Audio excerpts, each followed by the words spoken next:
Rachel. Her name was Rachel. I'm Chris Spivey. And I'm Eddie Webb. And today we're going to talk about Blade Runner 2049. 999.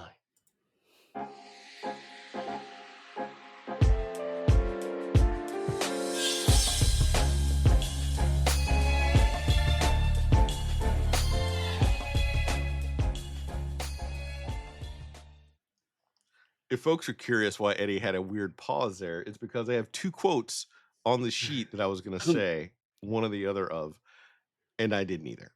You did neither of them, yes. So it's like these days, I just feel like this document is just an elaborate troll. It's more of a, Eddie, you know what it is? It's a baseline. And we'll see how much we stick to it. Baseline, because that was in the movie. Look at that. Top quality dad humor this morning. Did I tell you that my daughter says that she wishes I would stop telling jokes? And I say never. I think that is the correct father-daughter relationship. The intensity that her eyes roll back, if they had serial numbers on them, I could see them. It is disconcerting how often that happens. I'm worried that one day she's gonna like knock herself over with the sheer force of them. That's it. So maybe for medical reasons, you should stop telling jokes. But I will leave it up to the dear listeners to let us know if Eddie should stop telling jokes. Oh, look at that. Yes, because I'm the practical joker on this podcast. I think so. So it's not that that's not that I'm not excited to talk about Blade Runner 2049. I could just be postponing it in the middle of recording. Talk about it. Well, I mean, we had mentioned last episode that after Blade Runner became not a financial success, but a cultural success, that there was lots of, for lack of a better term, spin-off material. You know, the video game, the novels, the comic book, whatever. So I mean, a sequel was inevitable, but it was just a surprise took so long, frankly. Well, I think part of it is that the book itself was in legal contention around 1990 up until this movie finally got made. Oh, really? There was some sort of legal drama. You know, as we've said, the biggest enemy of all creativity is going to be copyright, and I think it was part of that. That is true. IP. That is true. Yay. Did you, during our break, go and play the OG Blade Runner game? How you said you were, that you really didn't say, but I'm adding in because it makes it I sound was better. say you said you were thinking about playing it. I did not play it, but I did actually. We were talking about there was an enhanced version. There was drama around that, and so I did look into that because I almost bought it, didn't. I knew it. But there was an enhanced version that came out a few years ago, and it was bad. And I had thought, oh, maybe they had over time fixed it, like I mentioned, like Cyberpunk 2077 mentioned. No, apparently what happened was they gave away a free version of the original game if you bought the enhanced version, and then shut it, and then just stopped adding patches to it. So I mean, it's basically cool. Then here's the original game, I guess, which is a way to solve things.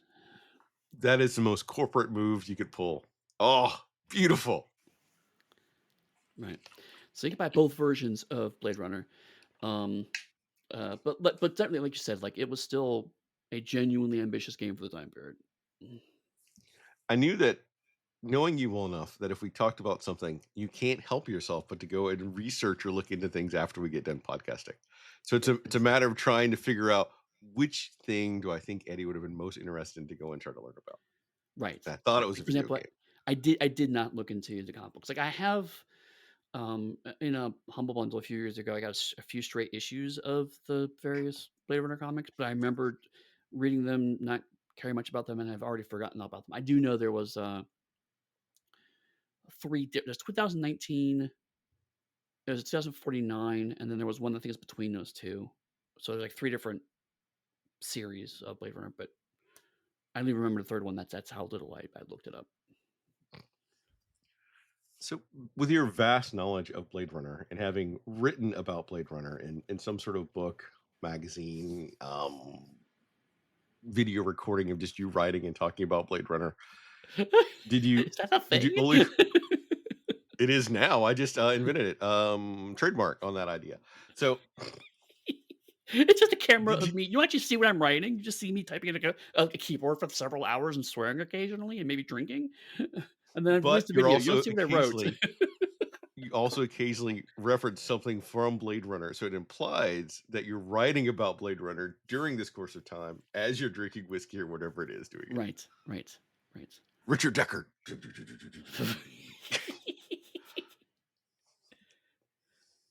But anyway, you were I was leading to a question, I think. Who knows? I have a lot of questions. So during all that research time, we know that you wrote one about the first Blade Runner movie. Did your piece also go into 2049? No, not really. Because to be honest, when I first watched this movie, I did not care for it, and I was not interested in rehashing it. Um, I have somewhat different opinions now, and a certain amount of things that I didn't like before. I'm kind of going, why didn't I like that? And certain things that I didn't like before, I go, oh no, I know exactly why I didn't like that. So I mean, I'm having I have weirdly different opinion of the movie now, but I think I just and this happens, I think, with media sometimes. Is I just wasn't in the mood for it, and so it struck me the Yeah. wrong way. As much as we try to be objective, and I use that extremely loosely on this podcast, um, sometimes something might be good, and it's just you just don't feel it. And vice versa, something might be terrible, and you go, "Yes, but I love this." And that's why, as much as I reference Sherlock Holmes 22nd Century, probably will never cover it because it is objectively bad. um, you sound like a lot of the audience for this movie because it was supposedly going to be. God, what was I think? Even in an interview, Villeneuve said that this movie had all the benchmarkers to be an incredible success, Hmm. and I don't know why it failed. And some of the reason they got it was because it is too long. It is a long movie. It feels like a long movie. It's beautiful to see, though. I'm not gonna lie. If it was a screensaver without any dialogue, it would be fantastic. What's even funnier is the movie's what, 2 hours, like Two 10, and a 20 half minutes? hours. Yeah, yeah. There was a 4-hour cut of this movie at one point in time. Ah, I didn't know that, and I would not Yeah. watch that. Yeah, the director, he did a loose cut, um, and then, that was an undisclosed amount of time, was longer than 4 hours. And then so and this is common with editing is that you do kind of what you call a work print, which kind of just Yeah. roughly chunking things together. And then the next pass of editing is tighten things up, tighten things up, tighten things up. And so they did that first round of editing, and then there was a 4-hour cut of the movie. And he debated releasing it and was like, "There's no one who will sit here for 4 hours." And so he cut it to basically half the length, and it's still too long. Oh, all right. Before we get into that, I'm gonna say as someone that liked the re-release extended Justice League version that was in black and white that turned it to like a 4 or 5 hour thing that I watched pretty much in one Wow, sitting. Yeah, wow.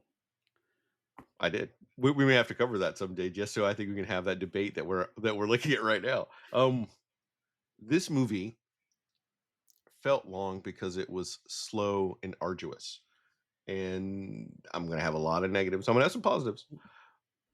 Slow and arduous, and the first Blade Runner itself is slow. We've established that. Right. Yep. But the music for the first Blade Runner, I'm gonna say offset the slowness, but it drew you into it. And the music here, for me, tried to do that, but it wasn't up to the quality of the music from the first Blade Runner. So you have a slow, arduous pace and not that thing that's like sucking you into the story. The visuals are Right. beautiful. I Right. but Part of the problem, and I suspect this is going to be a trend in both of our criticisms, is when you do a sequel this late. This comes 40 years after the original movie.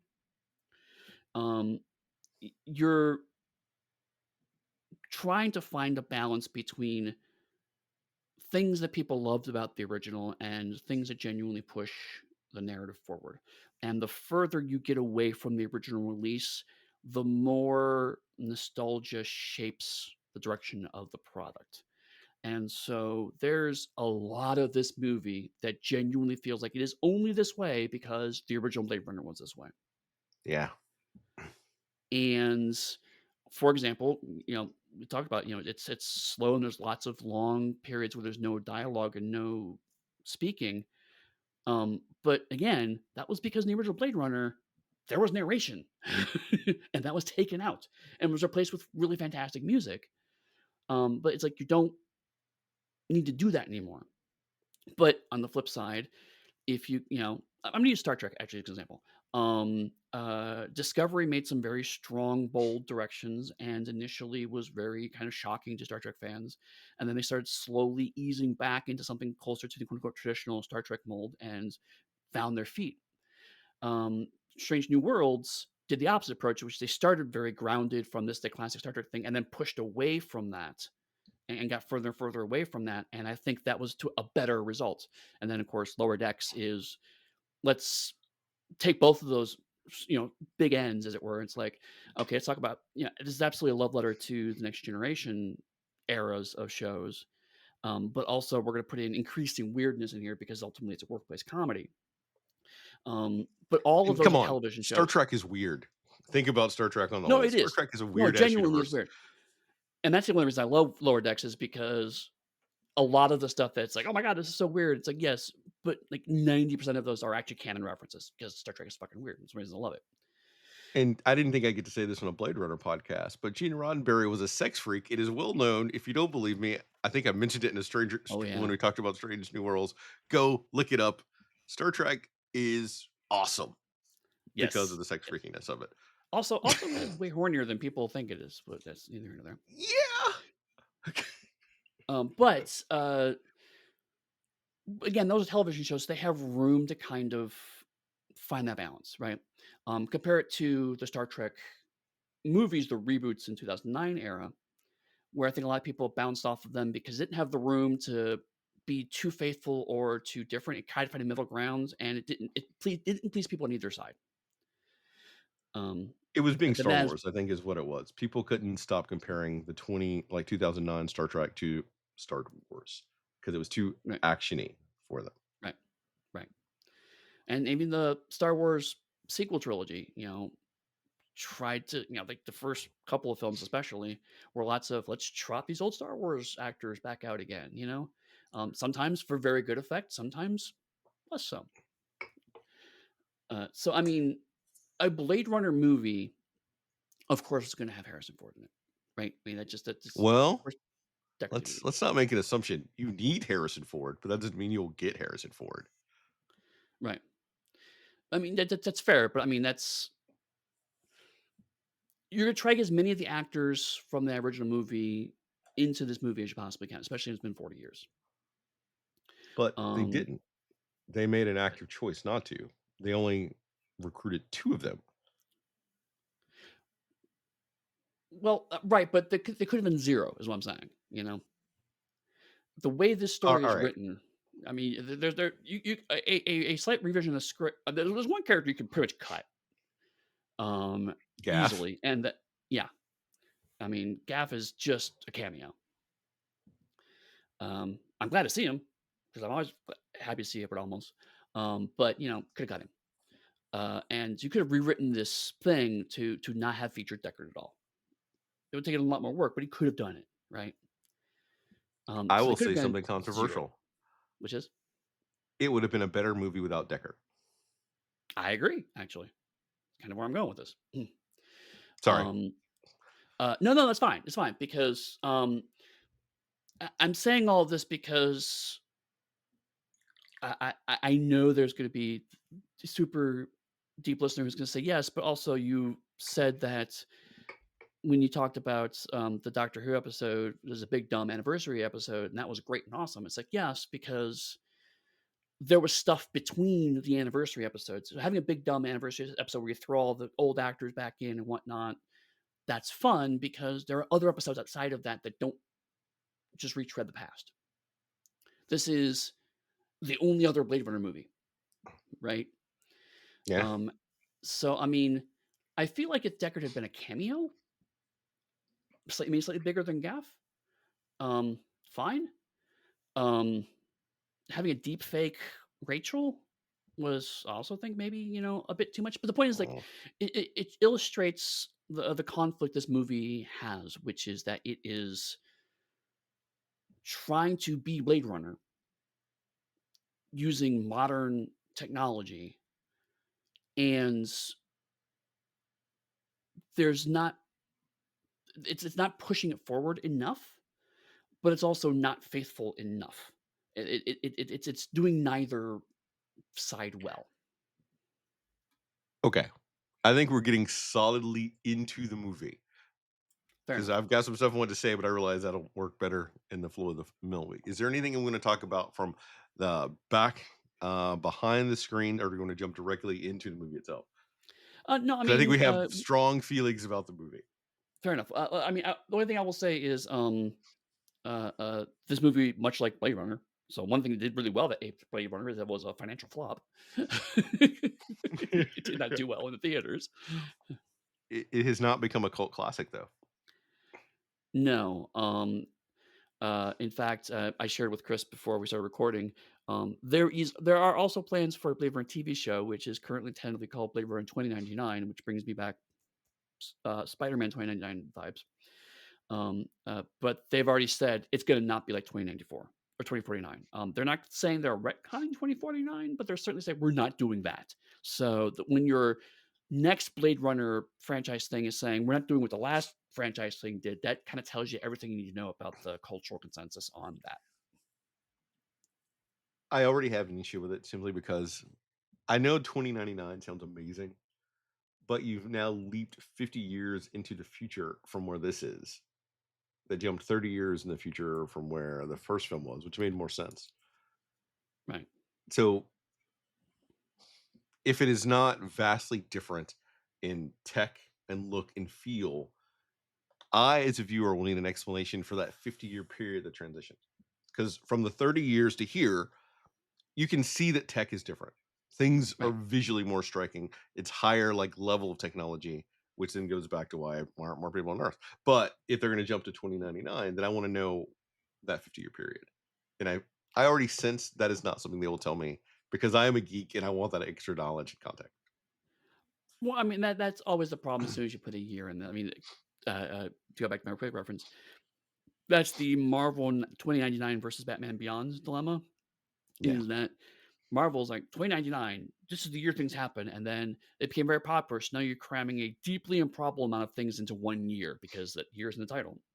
And now it has to be Mhm. 2099. As we as a society get closer to 2099, things start to age very badly with that. Whereas Batman Beyond is always just long enough that Bruce Wayne is old. So it's kind of Mhm. always perpetually roughly 30 years in the future. So it ages a lot better as a result. Yes, there's still some quirky weirdness technology wise, and that's fine, but they never really give a definitive year. It's just always kind of, I don't know, the 30s or 40s, maybe? Mm. And as a creative and a viewer who has a very specific mindset, I like that better. Makes it more it's timeless, but also if you go back and look at, I think, the original Batman animated series cartoons, they never said, I think, specifically what year it's in, but it Right. felt timeless. By timeless, I mean, like, some of the cars looked like they were from the '50s, but the tech Yep. looked like it was from the 2000s, Yep. and they managed to merge it well. Right. One of my favorite moments of that actually is in the Superman animated series, which is similar. But you have people dressed in 40s suits and dresses in the newspaper office, but they're all on laptops. It's like this is we don't even care anymore, and I love that look. It's the we're intentionally being as diverse in terms of time influence as possible, and so Batman Beyond becomes, I don't know, flying cars and future shit, right? And that's great. It is exactly what it's doing. So in a way, I wish Blade Runner, I wish it had been Blade Runner colon subtitle as opposed to Blade Runner 2049. Yeah. Because then because now that sets the precedent. Now the TV show has to be a certain year. It could just be Blade Runner colon Deckard's dead or whatever. It doesn't have to be a certain year.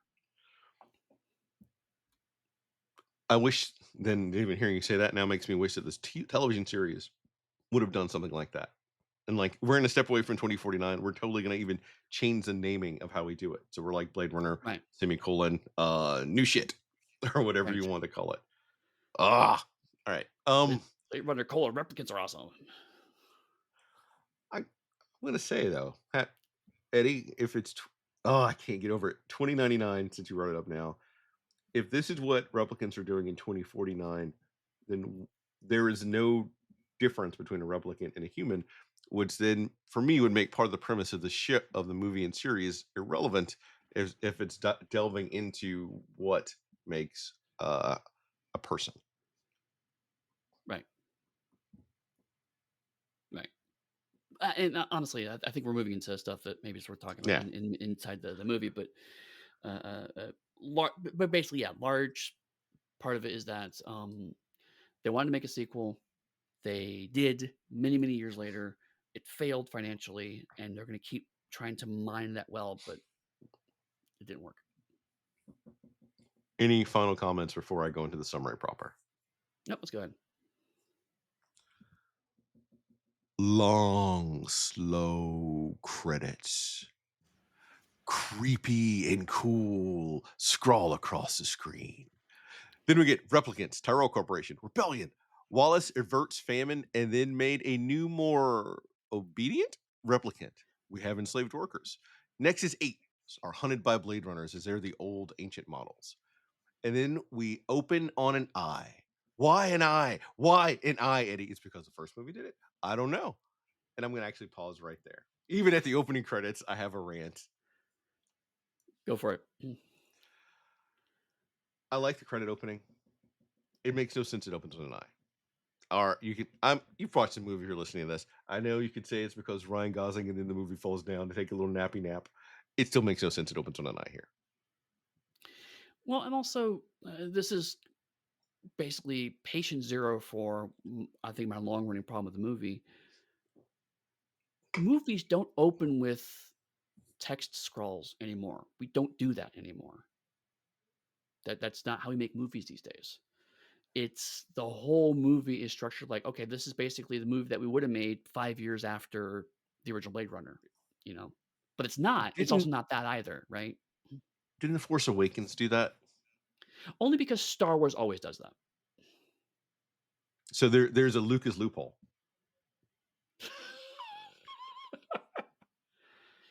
I mean, fair, but like when you have 6 movies that do it that way and you make a 7th movie and you do it that way, that's a little more plausible than we've had literally only one other movie do it that way.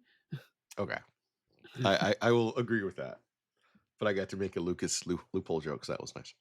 Right. But also the other thing is like the point of even if you do opening credits or opening scroll like this, the point is to audiences who may not be familiar with what they're about to watch are familiar to watch. If you've never seen Blade Runner, this opening scroll makes no goddamn sense. yeah.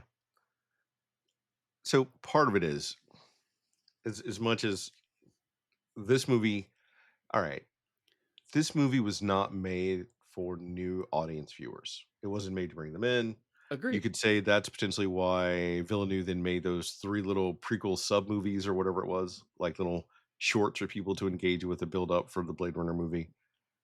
That's not how you get people into something. People don't want to do homework to go see whatever it is you're trying Right. to get them to do. The only caveat I will say on that front is in 2017, that was very much how movies were made. Mm, Marvel had established that even Doctor Who had webisodes that were kind of bits of information you kind of needed to watch the episode that was coming up. Shortly after this, it stops being relevant. People stop being interested in that kind of metatextual research to watch a movie. But 2017, that was still a thing that kind of happened. So at least on that front, I will say that was how movies were made then. But again, it shows you the weird conflict we're having is this movie's trying to be both a 2017 movie and also a retro movie. And in some places, I'm very glad how they did that. But this is one place where it was like, you really should have been a little more just kind of tell us this stuff in context because all this information we get throughout the movie anyway. We didn't need yeah. this scroll at all. So we could have just cut this. Mm. I hear what you're saying about the 2017 phase of movie production. I can say that I didn't watch any of those extra homework pieces at all for any of those things. Oh, I think same. there are even still dozens of little Marvel shorts, I think, with Agent Coulson I've never seen because they weren't in the movie. They're not in a format for me to view it specifically. I'm not gonna go hunt it down to do it. Right. I have only seen those because, they're actually all on Disney Plus now, so I've seen them through that.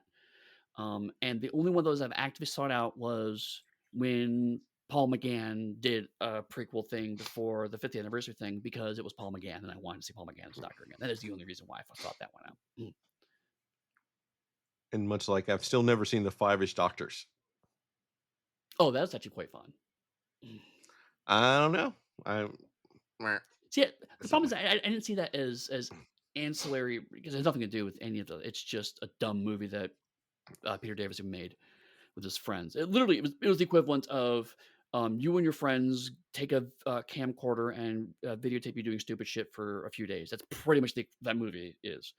Um, but I hear you in the sense of there's lots of even they still do it today, but it's less required. Of here's you should if you see a little short or just sub scene or whatever, and you can find it on YouTube and I don't have an interest in seeking that stuff out. I think people generally don't have an interest in seeking this stuff out.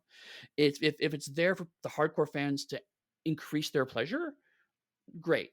If you have to watch it to make sense of the thing I am watching, you have failed to make the thing I am watching. which is part of the issue that Marvel's having now with Disney Plus because they're trying to make the television series almost essential viewing for the movies. But then when you go into the movies, they're not really essential viewing, but some people view them as they are. For instance, WandaVision. Who would have thought we get to go into a Marvel rant for Blade Runner? Um, WandaVision was considered essential viewing to be able to go see Doctor Strange: Multiverse of Madness Right.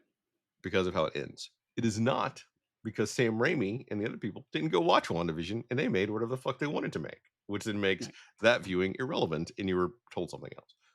Right. Meh. Right. All right. We're not here to bash Marvel, although Yet. if you haven't seen Captain America Brave New World, I still like the movie. You should go see it. Yep. In 2049, 30 years after the events of Blade Runner, K, short for serial number KD6 3 7, is asleep behind the wheel and is a Nexus 9 replicant who worked for the Los Angeles Police Department as a Blade Runner. He lands at a grub worm farm run by Sapper Morton, a fugitive replicant. We go inside the house. Kay's already there. A boiling pot of water. Has to be important because the camera zooms in on it, waiting, showing you the pot boil. Do, do, do, do, do, do, do, do, do, do, do. The pair banter, sizing each other up. Then, damn, that violence sparks off. It is beautiful, swift, brutal. And we learn about the serial number on the iris. Why does a Nexus 8 have a serial number? I thought they were built by Taro. I'm not 100% sure right now because there's that way weird vague spot. After Taran Morton, Kay finds a box buried under the only fucking tree on this entire farm. Nothing else around that tree. But he finds a box at the bottom of the tree. Right. Oh, and another shot of the boiling pot of water. It is, I suppose, sad that I've seen this movie twice now, and every time I've seen this movie, I've gone, "Oh, cool, it's Dave Bautista. I like Dave Bautista." Because this was the phase where Dave Bautista tries to become a serious actor, right? And frankly, he's great in this scene. Yeah. He's better than Ryan Gosling in this scene. And I'm like, "Oh, cool. Maybe we could see more of this doctor character, this doctor replicant, come back later." No, he's gone. This is the only scene you see him in the movie, and it's one of the things that I think tainted me the first time I watched this movie because I spent the whole movie waiting for Dave Bautista to come back, and he never fucking does. Just like, His scene ah, here is better than all of his work in the Dune movies. yeah, yeah, And all right, talking about Dave Bautista. Dave Bautista, I remember him in the first Guardians of the Galaxy movie where he was funny as Drax. And mhm, then I liked him less and less in those movies. But other movies I've seen Dave Bautista in since then, he's like learned his craft and he wants to do it. And he's been great. Like I right, was even his God, what was it? Like Secret Service agent who teams up with a kid movie is funny, and he's good in it. Yeah. So obviously, surprising no one, I've actually been watching Dave Bautista back when he was a professional wrestler. And even in wrestling, he was good. He's very good at being what's called a heel, which is a bad guy wrestler. Yeah. Um, and part of that's because his bad guy persona is not too far from Dave's own personality. Um, uh, so I mean, over time, uh, he wanted to. But, he's getting a little older. He wants to break out of wrestling and go into acting, and so naturally, as most actors do, they start off with very physical roles as actors before they go into more serious roles. Um, and so Guardians of the Galaxy was kind of a really great boost for him because it plays to his strengths of being kind of a dick, but also funny, and also gives him a nice physical role. But he's been very open that he was really only hoping to do one movie, and he only did three because he felt obligated to because he was became very close to the rest of the cast and the director. He felt like he owed it to James Gunn to do those movies, but it was clear he was checked out after the first movie, right? Yeah. So Blade Runner was genuinely him saying, "This is the action is there, but it's about my acting." And again, frankly, I mean, he's no Rutger Hauer, but who fucking is, you know? um, in terms of a over the hill replicant who just wants to be left alone and is trying to carve together some kind of human life, he communicates a lot of that in extremely short space. Yeah. Incredible. And it's interesting now, have you seen Dave Bautista now where he talks about how being that large is harder at his age and how he's, like, totally changed how he looks and everything else? Actually, no, I haven't seen that, but I'm not surprised. Yeah. I know And Dwayne Johnson has similar things. he's still a big dude, but he's not Oh, like yeah. that anymore. No, Uh, no, no, no. But even then, like in this movie, you can see like a lot of his clothing is cut in a way that kind of disguised his physique, which is again a really strong choice because usually if you're hiring a guy like Batista, you want to show him off, and it's like no, that's yeah. not what we want here. We want that power to be a surprise. But because it's Dave Batista and he's recognizable, people go, "Oh, I think this guy's a badass." So I mean, it's actually a really good balance of good casting, but then hiding the thing you think you're being cast for, so that people aren't surprised when it happens but it still feels more natural than just, of course, the big muscly guy's gonna punch you through a wall. It's the, "Oh, this cool doctor, he's just playing a kindly doctor," and then he punches you through a wall. It's like, "Well, I should have seen that coming because it's Dave Bautista, but I didn't quite see that coming, so it feels good." Mhm. If we're talking about wrestlers turned Hollywood actors, are you up on John Cena right now? Because you're a wrestling fan. Yeah, I haven't seen his latest stuff. If I'm not mistaken, didn't John Cena recently turn heel? Oh, I don't watch sorry, I should clarify. I don't watch WWE anymore because, they give money to the Saudis, and fuck them. And also Ah, supported, they actually actively hid, Vince McMahon's, uh, rape and sexual assaults. what the So, fuck? I don't give them money anymore. So, sorry. I'm not up to date on WWE. Uh, I saw it on a news clip. I think the Rock showed up and he had John Cena turn heel on someone. I think. That's actually good. John needs to do that. Um, but no, I thought you were talking about his acting career. So, no, I haven't seen his acting career No. since, um, Peacemaker. that show. Peter, thank you. You'll get to see it again in Comeback season 2. Yes. I love the visuals. I may give this movie some shit, but it is so beautifully shot. It turns like an apocalypse into a beautiful scene if you see it. The Mhm. ship sort of flying over everything is even as it's coming into land. Fucking spectacular. Right. And you mentioned there's only one tree and it's hid behind the one tree, the really obvious tree to hide behind. But it goes back to kind of what I talked about before about dream logic and last thing is that Blade Runner slowly builds from here's a world that is we don't understand but makes sense. And then we start to understand how that world actually works. And then it steadily breaks down as Deckard starts to question things. It starts to break down into dream logic. Here, it's kind of starting in a quasi dream logic state, and then it doesn't quite move out of that. So sometimes things are there which make perfect sense in a dream, but don't make sense in real life. And if you don't have a very careful way of communicating that, it comes across like it's just, well, it looks cool, so that's what we're doing. And that's kind of how the movie feels. It's like, that's a beautiful image. Doesn't make a lick of sense. And why doesn't make a lick of sense is never really adequately addressed, even thematically or directly by the movie. Now you're gonna say that is why Ryan Gosling is asleep behind the wheel when Kay shows up, is so that we can It's a have metaphor that for the whole dream movie. logic. Yeah, just, like, pound it into your head, like, "Bam! Look, dream logic." Right, but Mm. again, I mean, him being asleep at the wheel, it feels like, "Remember that time when Decker was asleep at the piano? Huh? Huh?" Mm. Uh, Ryan Gosling was also was everyone's first pick to be Kay in the movie, like, hands Okay. down, and I think it was a good pick. I Yeah, because you could see Ryan Gosling as a kid of Deckard and Rachel. You could see it. yeah, and I mean, I gave him stick at the beginning, it wasn't necessarily to diminish Ryan's portrayal here, it was more to show how strong Dave Bautista's acting was. But no, and also, again, at the start of the movie, you're not quite sure what's going on with Kay necessarily. You very quickly find out, oh, he's a replicant.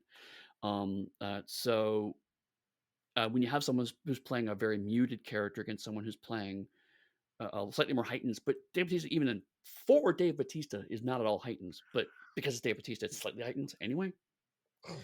So you have the person that we're told is a replicant is acting very emotional, and the person we believe to be human is acting not emotional, but then we find out he's also a replicant.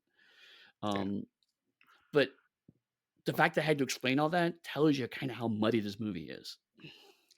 Funnily enough that you mentioned he's spoofly that he's a replicant for that point is that there are people who are debating whether or not he was really a replicant. I've seen that debate online. He has a serial number. He breaks their wall. He gets stabbed in the arm. He does an array of things, but people are trying to put that same thing on the K character, how they do for whether or not Decker's replicant. It doesn't work for K because they've explicitly established K as a replicant from the start of the movie. Also, and this is just how my brain works. Every time I talked about K, I kept thinking of Men in Black. So did I. I resisted making a Men in Black joke. Um, Okay, good. It wasn't just me. Thank you. but I was waiting for young Hercules to pick up Dave Batista and hurl him out of the cabin now. Was he young Hercules? I think Ryan Gosling was young Hercules. I Oh also think he was in boy. the Mickey Mouse Club too as a kid. I think I remember that. But I did not know he was young Hercules. That's amazing. Deep, deep bench of knowledge because I wasted so much time watching random TV growing up. Anything else about this other than the mugshots in the car is a flashback to sort of the mugshots from the first movie. Okay, so actually, since we're talking about the car and the mugshots, one thing I did like about this movie is they tried very hard to do as many practical effects as possible, which I genuinely appreciate because one of the things I think makes the original Blade Runner movie so spectacular is that it was all practical effects, and they did a fantastic. It's just a special effects bonanza, right? They did some amazing work with purely practical effects, and so they tried to replicate that feel, and it's in much the same way that a lot of the Star Wars sequel movies tried to again keep practical effects to keep that gritty lived in feel. And some of the Star Wars Andor particularly does a lot of practical effects. So I feel like that aesthetic is very well kept. And so having that slightly retro technology, not updating it too much. And so having, like I said, those mugshots, slightly grainy mugshots, and some of the readouts on the car are just basically, 80s level teletext kind of stuff. I think it was really good to show like this is obviously not our 2049 going to be our 2049 because it comes from not our 2019, but it is a logical extrapolation of 30 years of development in terms of technology. Yeah. And so they did a really good job of nailing that look just excellently. Oh, what the fuck? Baseline interlock. Then we shift to Kay's pad with the best music playing and the most amazing quotes wife in all its 1960s style and glory. We get some of the most human based, positive, emotional scenes of the entire series between a replicant and an AI hologram program. I have to question myself, much like in The Crow. Can it rain all the time? Um, the box contains the remains of a female replicant who died during cesarean section 30 years ago. Avon Barkley and the polka dot man in the house. This demonstrates a replicant could reproduce biologically, previously thought impossible. K Superior, Lieutenant Joshi, I kept thinking Yoshi from Super Mario Brothers, I fears know, this yeah. knowledge could lead to a war between humans and replicants. She orders K to retire the baby. I made it baby in my notes at replicant child, but baby sounds cooler. Eat baby, baby. Um, the baseline interlock scene, I don't get it. I I just don't get it. It's the, Voight test makes sense. You're asking questions to try to get emotional response out of people that are supposed to not have emotional responses. The baseline test looks like you're just trolling 4chan and having 4chan yell at you. Which, come on, Andy, that's a great thing. If you as a human, what would you think of being trolled by 4chan probably for hours on end after a mission? I'd punch somebody. There you go. And if he punched it, then he would not be constant K, and they knew that his baseline is off.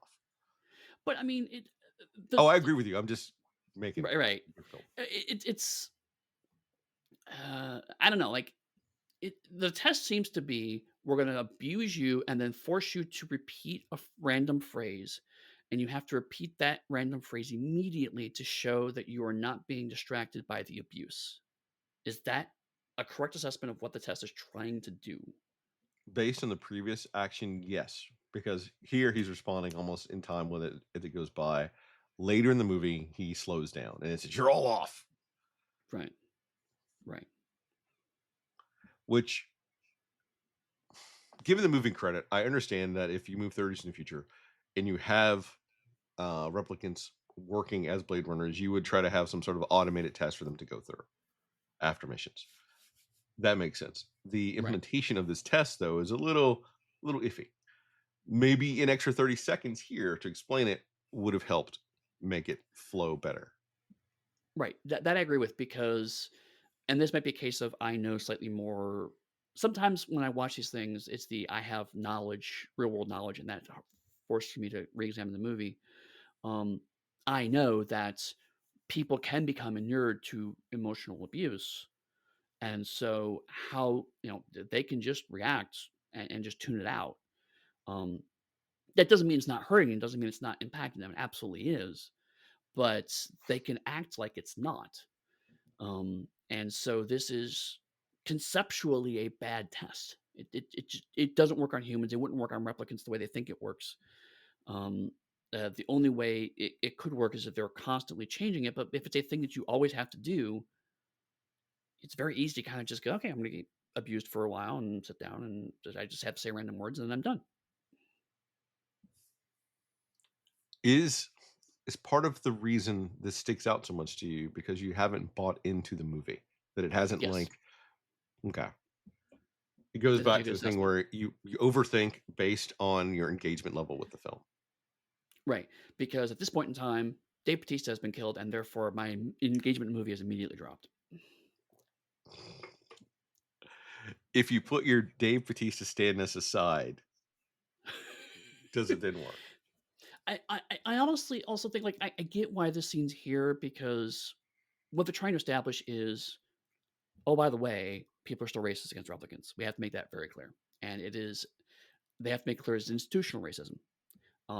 So I get what that's what they're going for here is, like, even the automated tests are themselves abusive towards replicants, and they are specifically for replicants.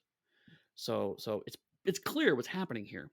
The problem is I have not the movie's not giving me enough to care about Kay to care about the abuse he receives.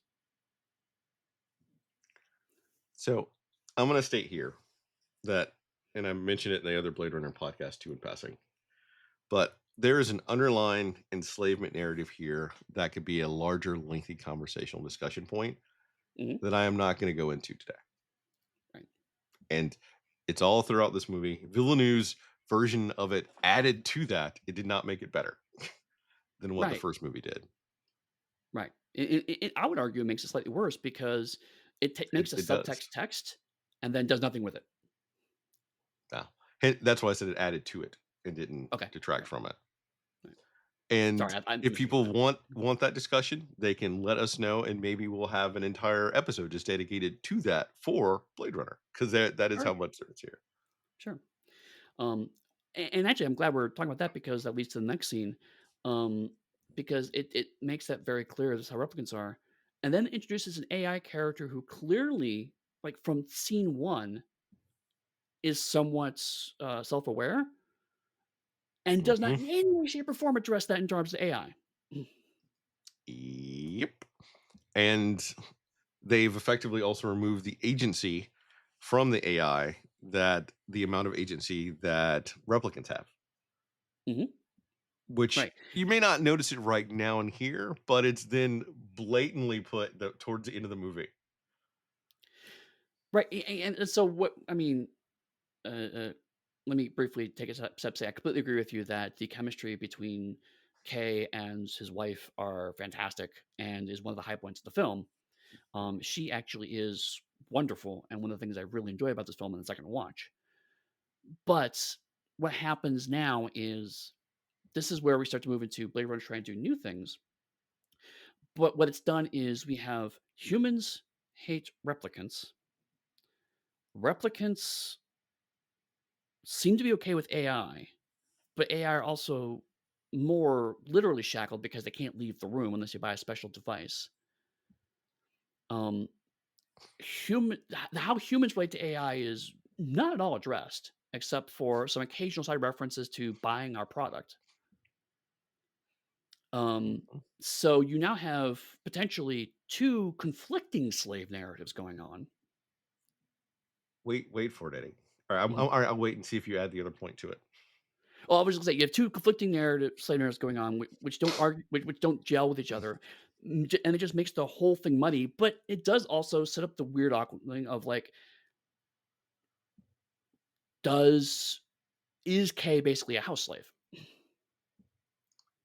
You're almost where I was going, Okay, but I didn't want to cut because you off. Feel free. they've essentially made two class of enslaved people. There is Mhm. your house enslaved, which would be Joy, and then your field enslaved, which would be Kay. And Oh, I saw it the other way there's around. the But I see your point. Yes. Mhm. other initial part is that then you have an enslaved being having their own enslaved being. Right. Right. So like enslavement, enslavement, enslavement, enslavement all That, throughout this entire film. And I that's saw it why I from the initially start. went. I'm sorry. Go ahead. Saw it from the start. And it's also one of the reasons why I have so many issues with this film. But I still have to say the film is beautifully shot. Uh Ana de Armas is unbelievable in this film.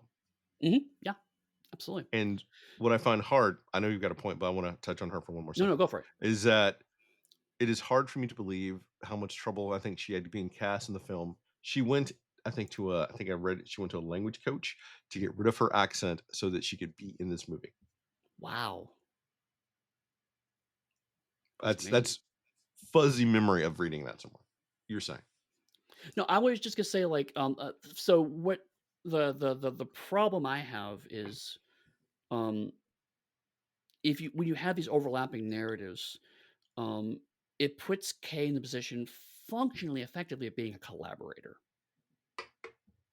He is Hmm. actively collaborating with an openly racist society, and that doesn't make you want to like him. Well, it also goes to the fact that the police force, to a large extent, came out of I think the colloquial term for them would be slave catchers, who they sent off to recapture enslaved people that escaped. Oh, That's where right. your police Yes. came from.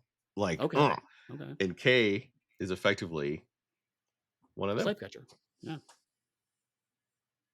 And so is Deckard. But the thing Right. is, for Deckard, when we started with Deckard, Deckard had been retired and was forced back into it. And Right. there was a begrudgingness for him doing the work versus Right. Kay, who is an active participant who is also enslaved, who you would think then doesn't necessarily have a choice, but we see Kay making active choices against well, quotation marks programming to do these things. Right. Right, exactly. So I mean, yes, Deckard, day one, is clearly beaten down by his job and doesn't want to do it anymore. So the fact that he's a participant in the events of the movie are frequently and repeatedly against his own desires, to the point where he stops following those things. Near famously Act 3 with Rachel, I'm done. I'm not going to keep doing this, and actually tries to flee the system. So yes, he's part. His role is uncomfortable, but we've established that the character is also uncomfortable, so we still sympathetic to him. Kay, at this point, appears to be not only he's not happily going along with it. Obviously, he has no emotional connection to what's going on, but he's certainly not challenging it or questioning it. He's just mindlessly doing it. But no, he's not even mindlessly doing it. He's doing it for the pay so that he can buy the little external projector for Oh, joy. that's a good So point. he is Good point. a mercenary doing it for this because he's getting paid and everything else to do these things. So That's right. That's constantly right. it's reinforcing. He is an active part of that system. Right. That's fair. That's fair. And he would not change at all if not for the events of this movie and him believing he's something he's not. Hmm. Um but you get the best, most loved, and I mean love as in the physical and the emotional sense between these two characters in the rain than anything else we see in the entire franchise. Yeah, and the obviously a lot of her stuff is CGI as opposed to practical, just for obvious reasons. But the fact is, they did the extra effort of like having the rain fall through her, having so that when they touch, they don't quite line up. Little details like that really sell that she is a projected AI. So I mean, it's and I have watched a lot of Star Trek Voyager, so I've seen a lot of how do we do projected AI and doing it on the cheap. So seeing something, no, every time you see Joy, it is clear she is a hologram without making her constantly translucent. Um, lots of little visual ticks, and also her acting really helps contribute to that because her, even though she has an emotional range, it is still a flattened emotional range. Yeah. So it's always in the range of joy, hence her name. So she's always upbeat in some way. And so the few times when she is not that way later on in the movie, there are genuinely heartbreaking or scary because that's not how she acts.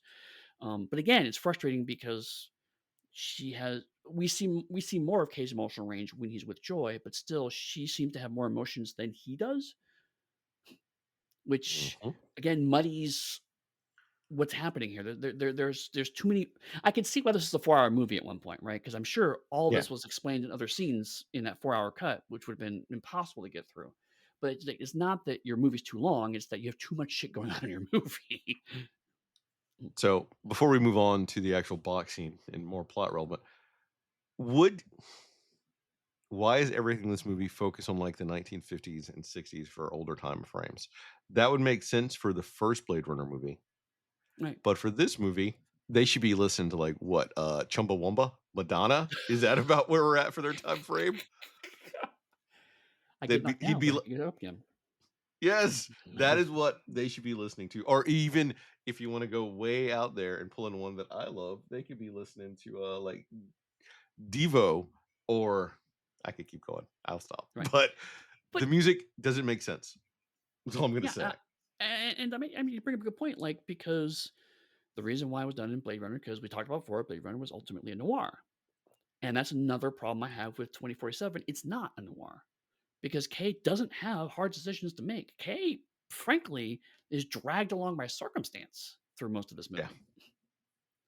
Joy has harder decisions to make than Kay does. Had to put it out because I'm gonna make another point No, about yeah, that later. the The Chumbawamba. box. I want to recut this movie with a Chumbawamba now. You should. And anyone that does it, please let me know.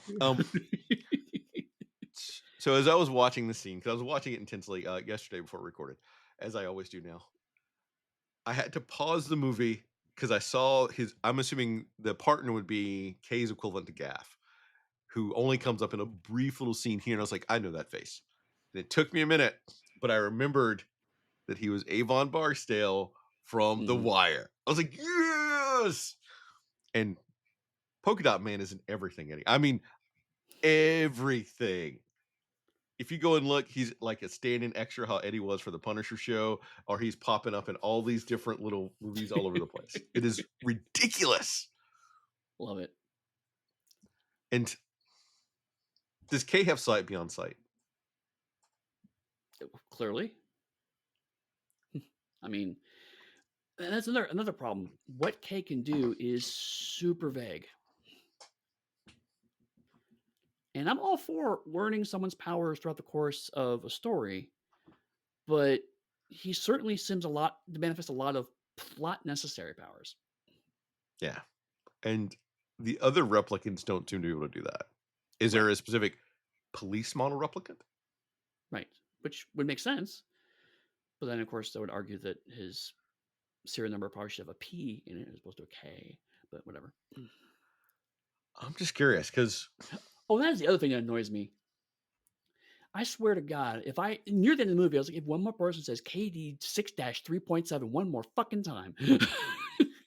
Eddie, that's not a name. It's a serial number. I know, but people keep doing the whole serial number constantly, and it's just like, oh my God, that is so unwieldy. Humans don't work But that way. They would call him K, right? Yes, when people call him K, it's like yes, because humans can't remember a serial number like that easily. I want to be called by my proper name everywhere I go. Yes, yes, Christopher Spivey. Yes, Christopher Spivey. Everywhere I go, call me by my proper name. KD dash blah blah blah blah blah blah. It's the same thing.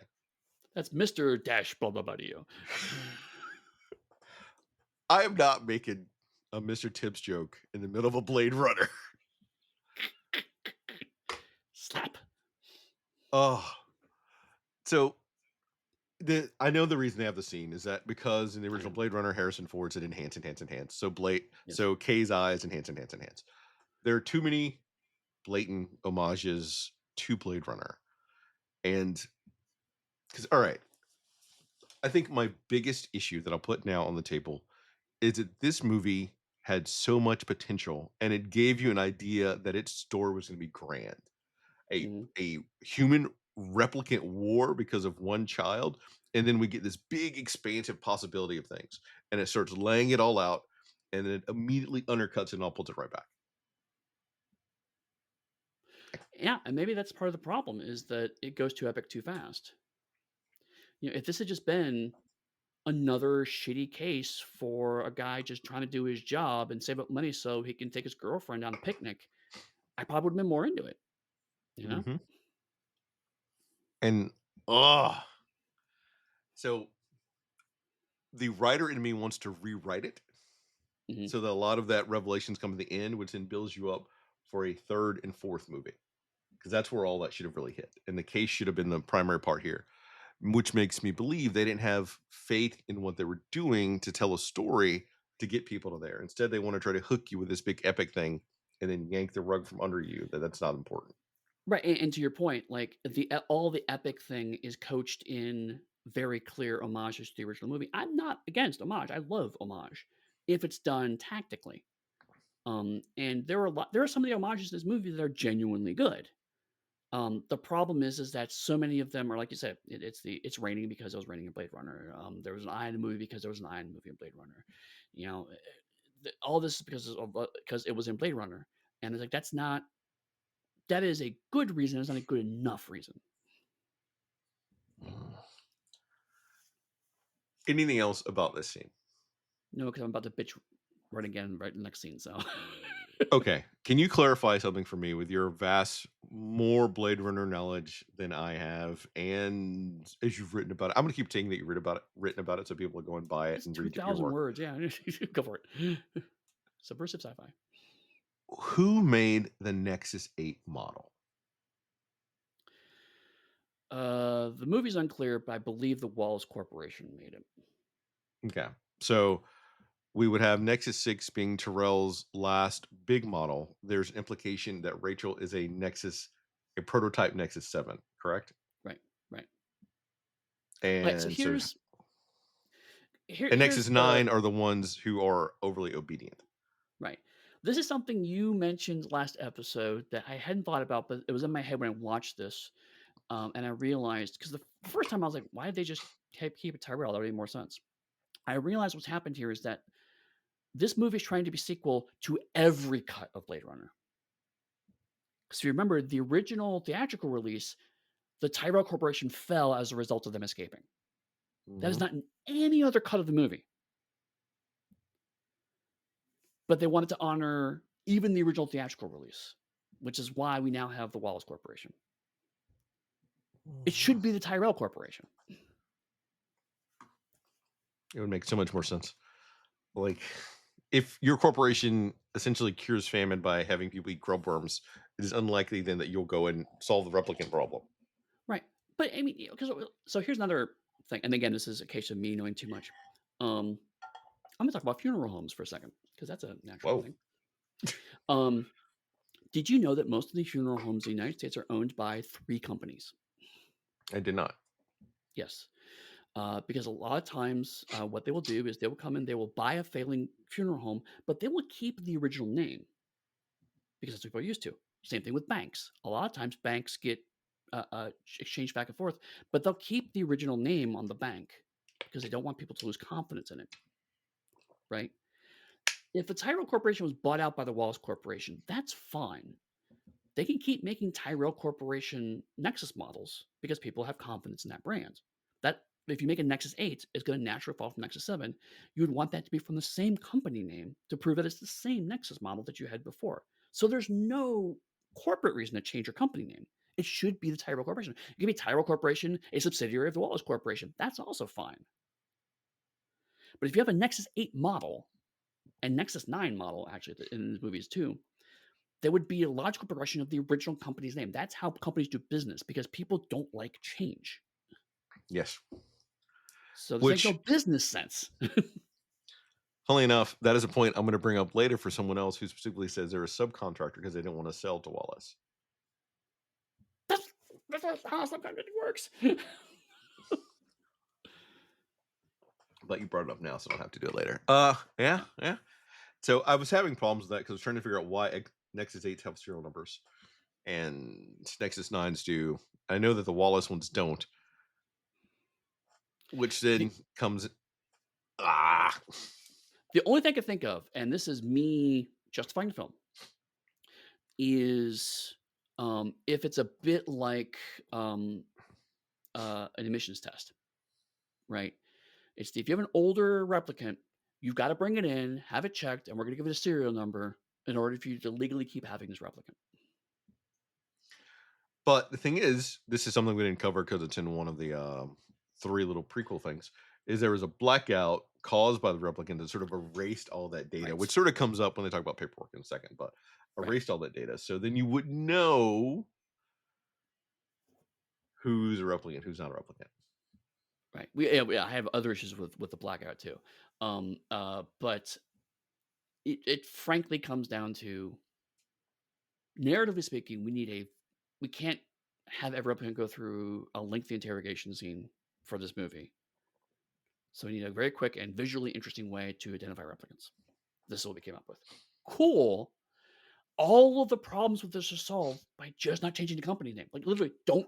This is one of the few times where the homage to the original movie would have been to your benefit. This is and everything else that you've kept that we've been digging on. I would like to have kept the Tyrell Corporation here. That would have been a nice homage to the original movie. Would have made this more consistent. But now it's just well, it's because there was a guy named Wallace in the original movie. Kay visits the Wallace Corporation, a successor to the defunct Terrell Corporation. In manufacturing replicants, DNA archives identify the deceased female as Rachel, an experimental Nexus 7 replicant.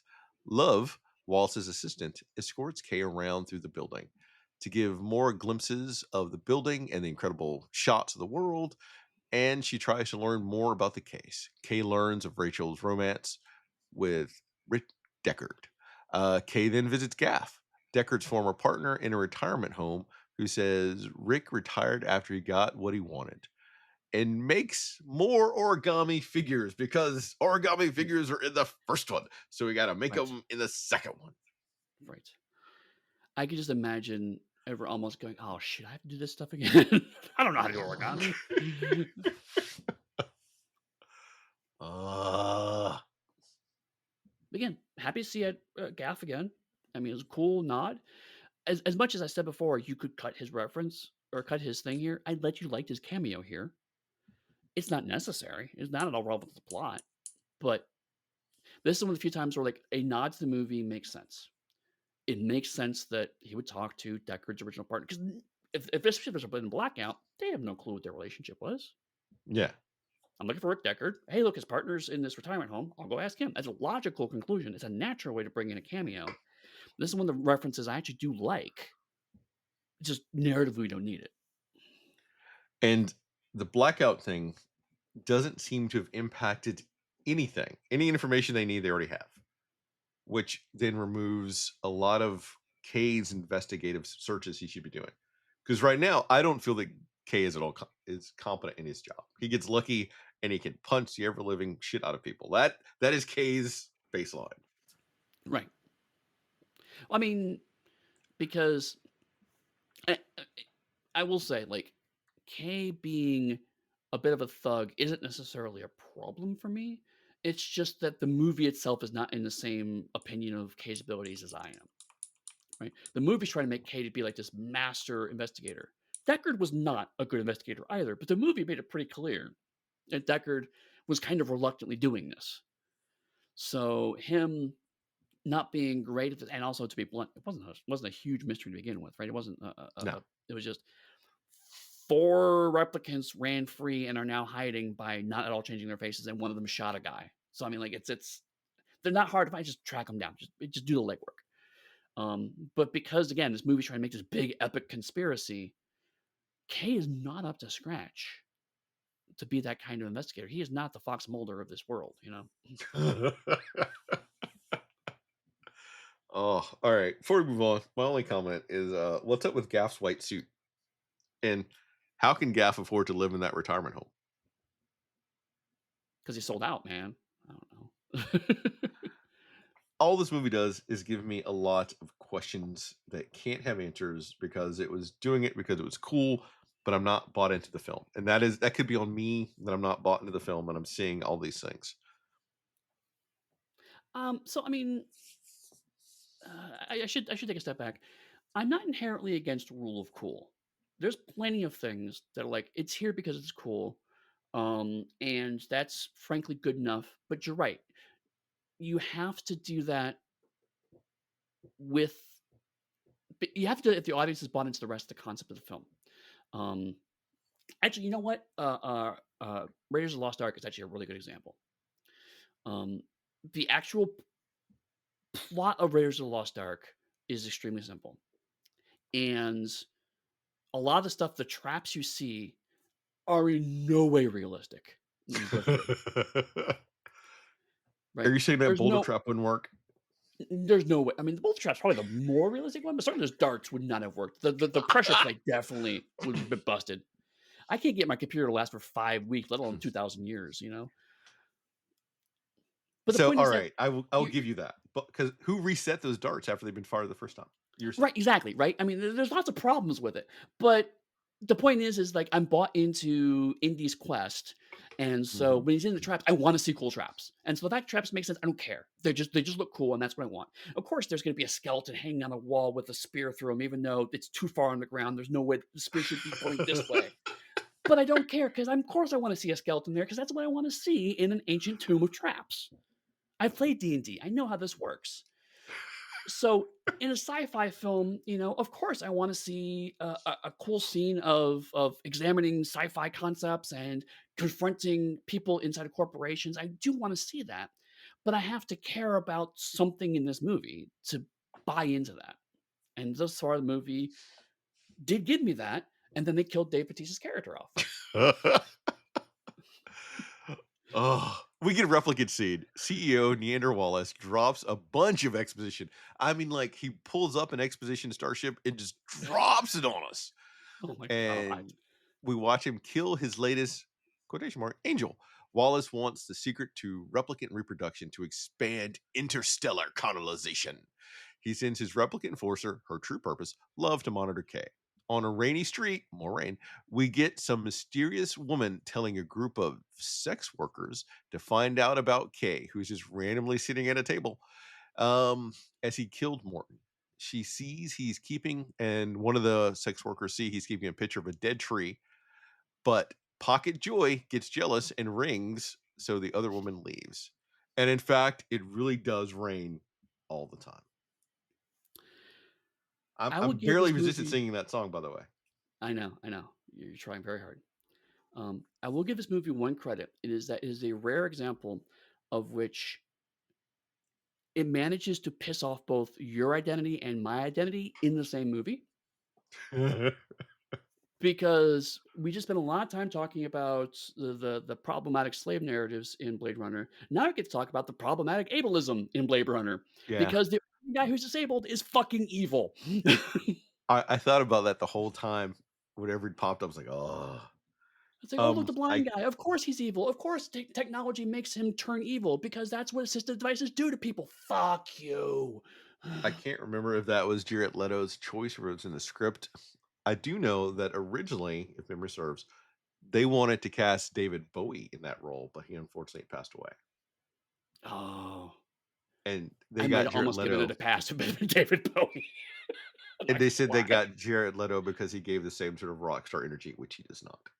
No, no. I mean, in 2025, watching a CEO be so self-absorbed that he thinks he's a rock star tracks better than maybe it did in 2017. But, no, he just looks like a Bond villain, frankly. And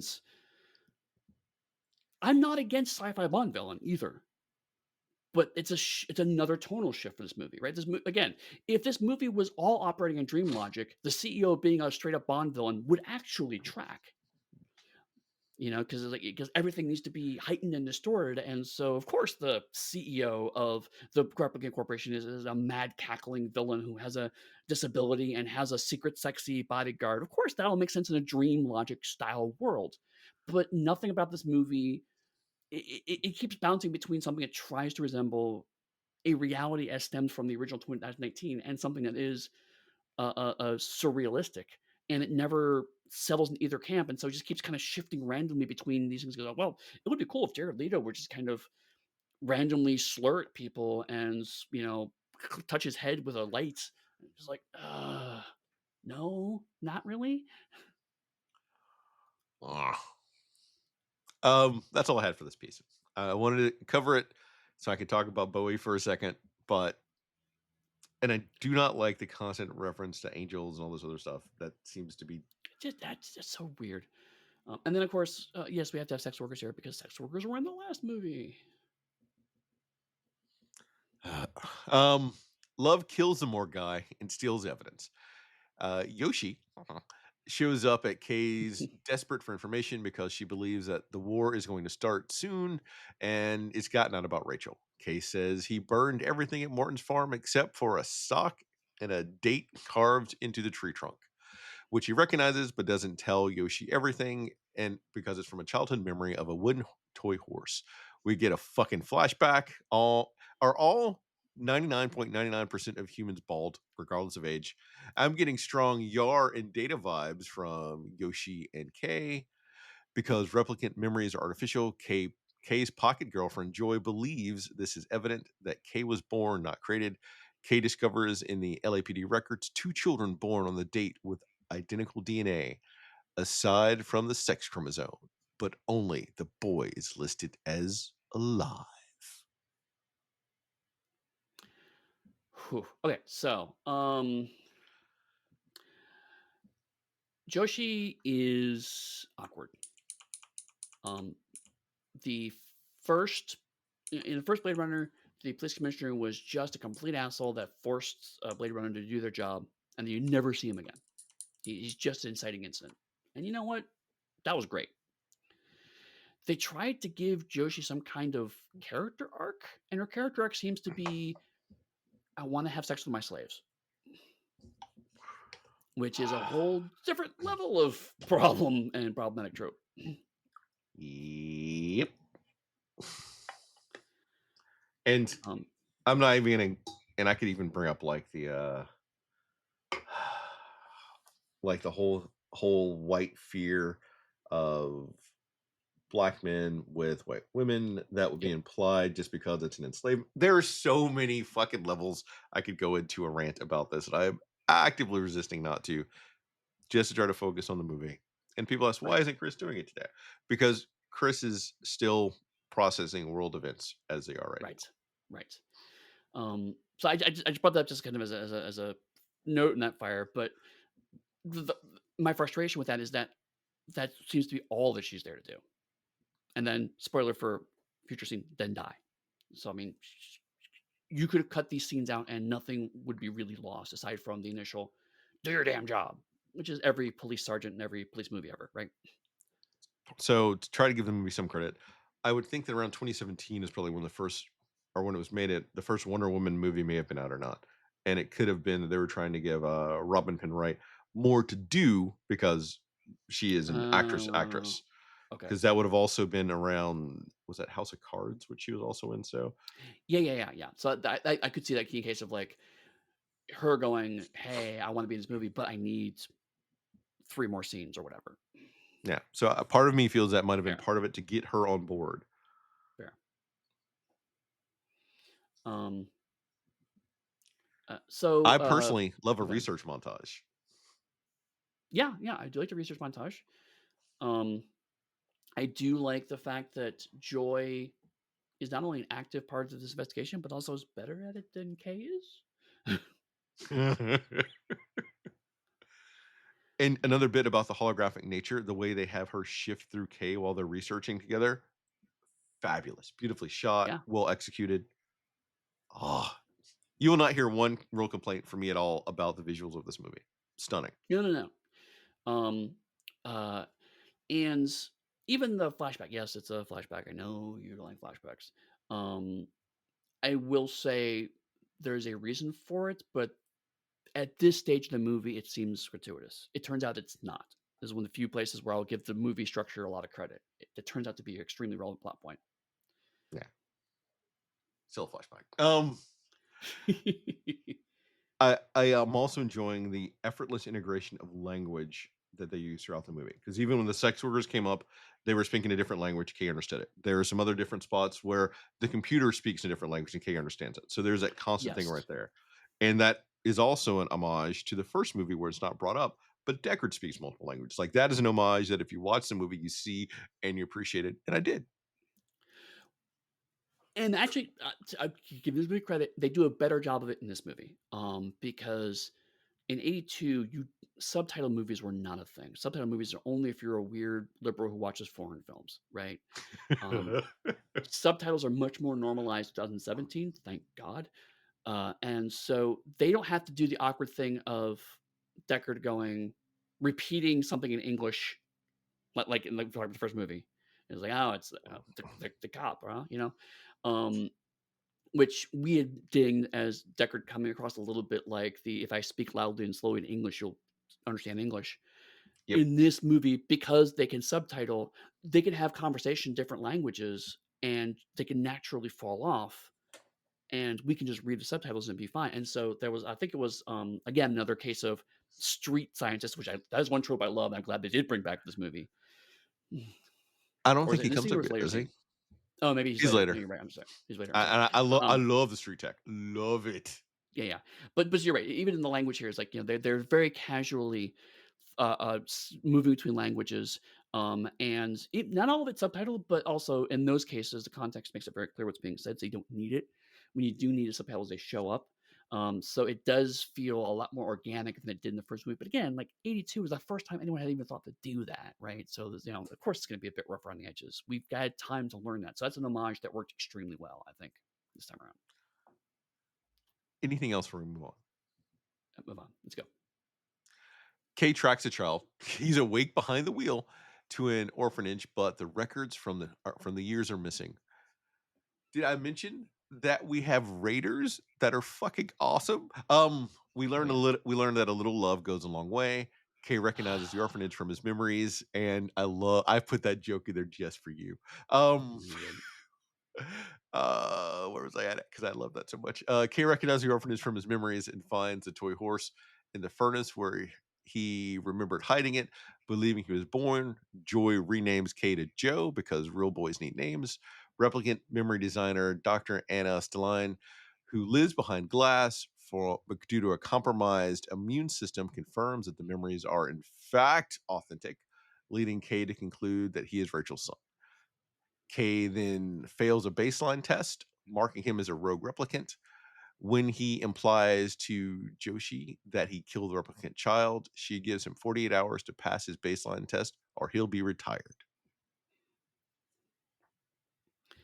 Um, so I've been doing a lot of hitting the movie stick. I have to say, the whole scene with Anna Steline, I love, just top to bottom. Yeah. Um, I I I love the fact that she's just arbitrarily a woman in a glass room. Um, this is where the dream logic and the real world stuff actually syncs. One of the places where it syncs really well, because they give a brief explanation. She has a compromised immune system, and then proceed to not care about that explanation anymore, and that is great. Yep. 100% agree. And it was fascinating the level of holographic technology that's in there and how she's sort of capturing bugs in her own little holographic thing. She's building all these memories.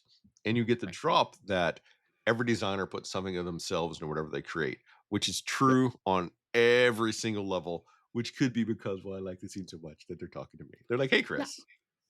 It is a great philosophical point, and it's also a clue, which makes it even better. Um, because at this point, the movie was heavily foregrounding. By the way, Kay is Rachel and Deckard's son. And at this point, the first time I watched this, my eyes were rolled way back in my head because, like, of course he is, of course he fucking is. But We're watching a I, movie, Eddie. That's what movies do. He's our protagonist. it's at least he's not the son of Palpatine.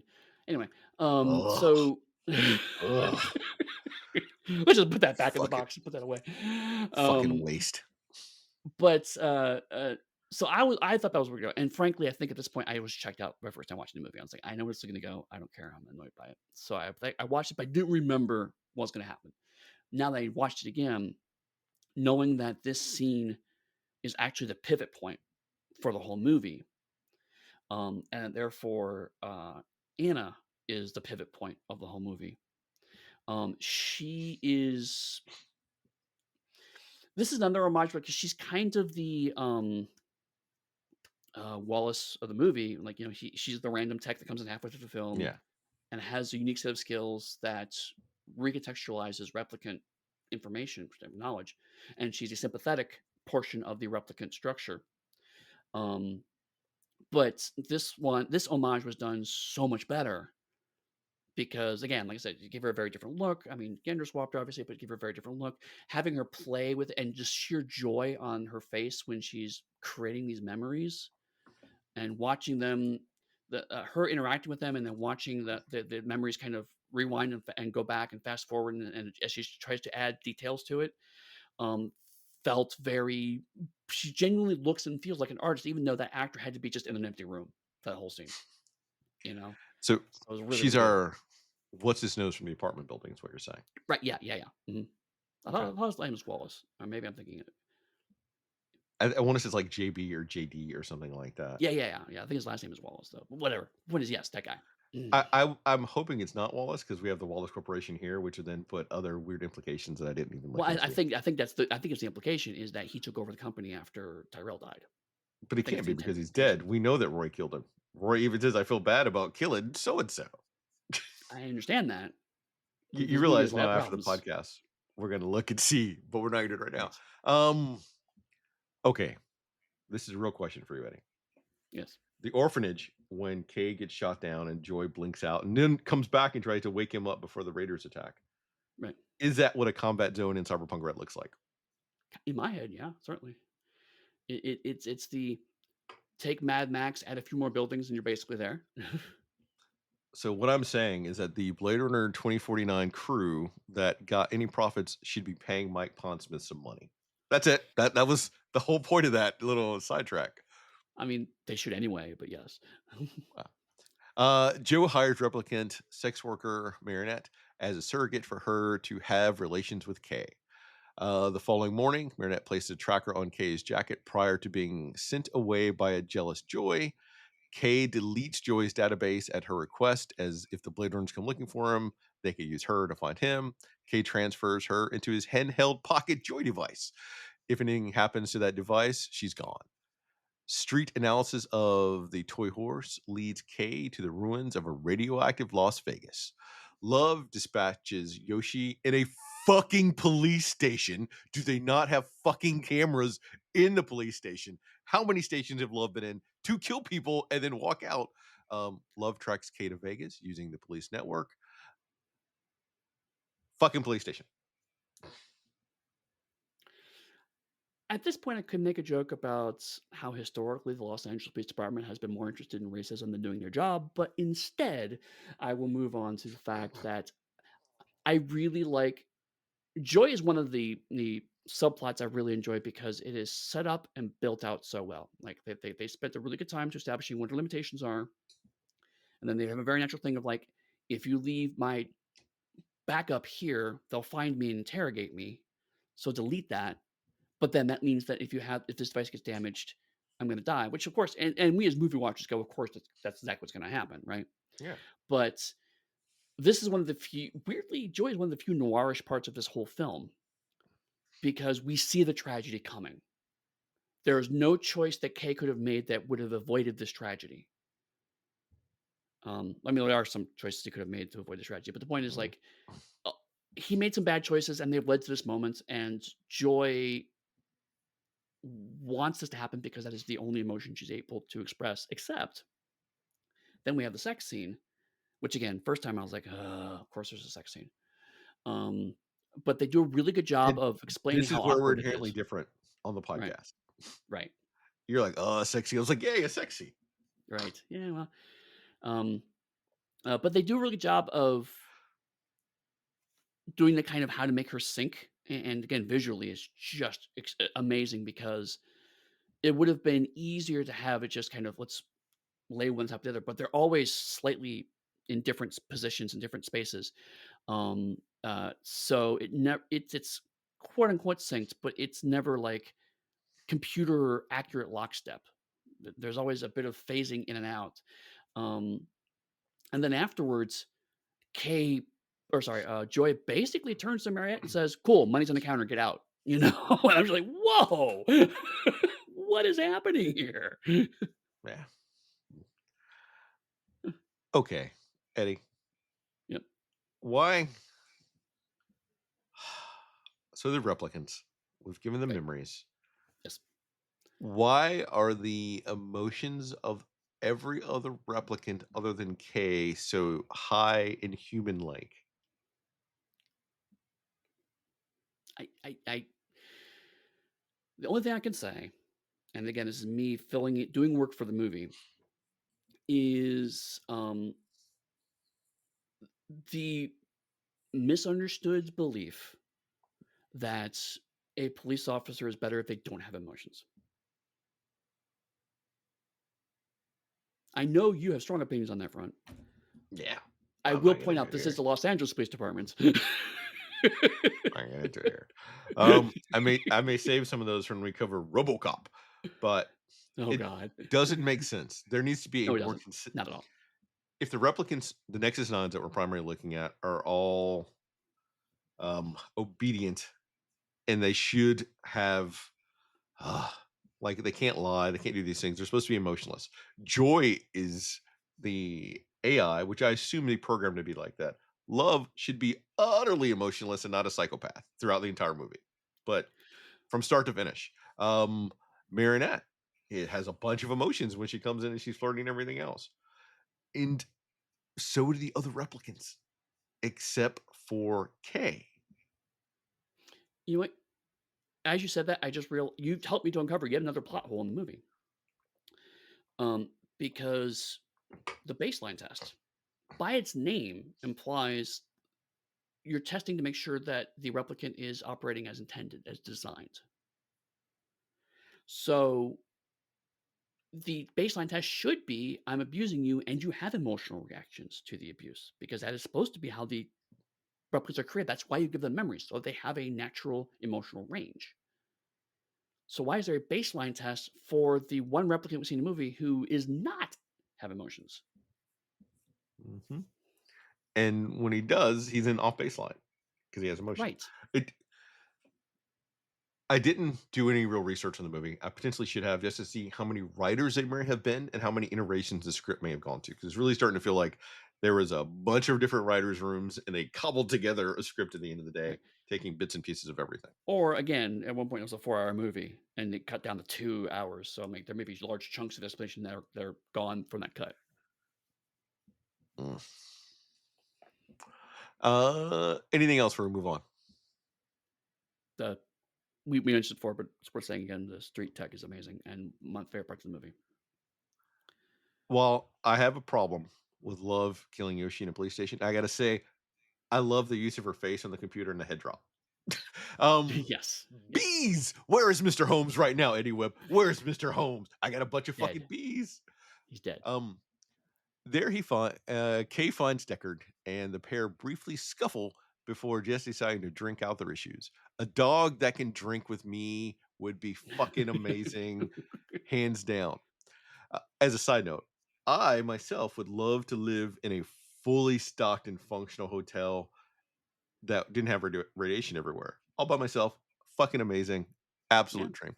Uh, Kate informs Deckard that he is the father of Rachel's child, and Deckard says they taught him how to scramble birth records to protect the child's identity. That skyline is amazing. Mhm. Deckard says he left the child in the custody of the Replicant Freedom Movement, a replicant freedom movement Mhm. 30 years ago. Um, Love attacks a pair of Blade Runners, kidnaps Deckard, destroys Joy, and leaves a weakened K behind. I don't know why you just wouldn't kill K. Yeah, So yeah, I mean, that's such a throwaway detail. Oh yeah, there's a replicant freedom movement. Where the hell has this movement been? Right? And again, in mhm, a more tightly constructed movie, the baseline test would have been the we're trying to make sure you're not a dissident. yeah. And that would have been interesting. That would have been, call it the dissidence, call it the loyalty test, something like that. And it's like, oh, okay. And then you mention that there's like, oh, you're trying to make sure that the person who's in charge of protecting your community is not secretly a rebel. The movie does eventually get there, but you have to cobble together random bits and pieces, and it's not at all forecast that way. This is one of the places where knowledge, because it's so heavily homage in the original movie, there's just like, oh, here's a whole new thing that we're just throwing out there. But because we're so heavily homage in the original movie, you're thinking everything that feels like the original movie must be also like the original movie. It's like, no, here's a new thing, and it's actually going a different direction, but the movie doesn't move enough in that direction to show you we're taking the iconography of that movie and doing something new with it. Mm, so many wasted potential. Yeah, Um, and we get more pianos. Pianos are everywhere. So what I've right, established now is if there isn't a piano in it, it cannot be a Blade Runner or anything. right, obviously. Head Um, canon. I will admit, the second time I watched this because we watched it right after Blade Runner, obviously, it's like, oh, it's because Deckard falls asleep at the piano. Duh, I get that. The first time, I genuinely thought, oh, it's Vegas. Of course, there's just random shit around. It's Vegas. I'm not surprised. That holographic room though, with like all the little famous people popping up, I loved it, but I stand by my Yeah, thing. It should have been like 90s or 2000s. Wouldn't have been right, Elvis. You could say, well, it's Vegas, but it's like so much further later. People aren't gonna know who Elvis is. And it had my favorite Frank Sinatra song, so this hurts me to say that it should have been something else. Because the right, little Frank Sinatra in the jar, my favorite Frank Sinatra song. right. And I genuinely loved how the music and I mean, because it could have been very obvious, like having just Elvis glitch in the background. They do some of that, but with the audio to have it just randomly cut in at very high volume and cut back out Yep. was way more disorienting and genuinely made that scene very, very cool. It should have been like Prince singing a Little Red Corvette up there or something like that, that They should have Penn and reinforces Teller, the time frankly. shift. Oh my god. Now we're just gonna say, "Why isn't, like, Larry the Cable Guy up there doing some bullshit?" Anything else about this scene before we move on? No, I think we can move on. Using Marinette's tracker, the replicant freedom movement that rescues Kay, who was left alive for some reason. With the leader, Frasier, disclosing to him that Rachel's child was a girl, Kay deduces that Anna is her daughter and the toy horse memory is hers. Fearing Deckard may give up Anna or the freedom movement to Wallace, Frasier urges Kay to kill him. I'm just going to read the whole thing. Okay. Love takes Deckard to meet Wallace, who offers Deckard a duplicate Rachel in exchange for information about the child's whereabouts. Deckard refuses and makes a quip about Rachel's eyes being a different color, so Love kills a duplicate. As Love transports Deckard to be tortured off world, Kay intercedes. He fights and drowns Love, but is severely wounded in the process because he killed Love. Kay stages Deckard's death to protect him from Wallace and the replicant freedom movement before taking Deckard to Anna's office and handing him her toy horse. As Kay falls onto the steps, looking up at the falling snow, because falling snow is in fact frozen rain. Deckard enters the building, terrified, meeting his daughter for the first time, as an old man creepily puts his hand on a glass cage encompassing a young woman. End movie. She doesn't know who the fuck this guy is. Right. I will say the twist that Kay is not in fact their son genuinely surprised me and was genuinely good, right? Like Yeah, it was the that was right top balance notch. of it happened and then you immediately go, all the stuff that you saw clicks into place in your head and you go, oh, I should have seen that, which is exactly the right way to do a twist, you know? And it, honestly, it hinges on Anna's scene. Partially because of all those throwaway comments she makes, but also when she starts crying when she looks at the memory. Mhm, And in the moment, you think, oh, she's just an artist. She remembers seeing that memory, whatever, blah, blah, blah. Yes, it's real. And she's affected by it because she's been talking about how she wants so much to live this life. And so you think that's what's going on. And in reality, it's because it's her memory. mhm. Beautiful. Like, And it's like, that's so good. And it, frankly, the movie should have ended with Kay lying on the steps of snow falling. It should have ended there. yeah. Um,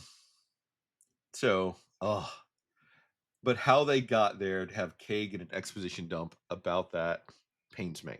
Because what Yes. if Joy had hired some other random sex worker to come in? Right. And so the tracker on Kay is a very loose thread, but I'll let it go for that amazing twist. Yeah. But then to have Frasier come out and say, when Kay realizes that he's not their child, say that we all dream of that is beautiful. Like, I love Yes. that. Like, then have the whole army of replicants standing behind her while she makes that statement. That's a powerful piece of stuff. Right. Um, and I will even go so far as to say I'm glad the movie, of all of the references it made, it did not try to replicate the Tears in the Rain speech because you could not top that, and they did not even try. No. So it's like good. You had some restraint. Um, so this is a rare movie where usually we go, "That movie likes movie," and then the ending ruined it for me. This is a rare movie where like the ending does a lot of work to salvage this movie for me. Mhm. Since I think you're there, what are your closing thoughts on Blade Runner 2049? Because I Okay, think yeah. you're So right the there. yeah, I'm right there as well. So yeah, I mean, it's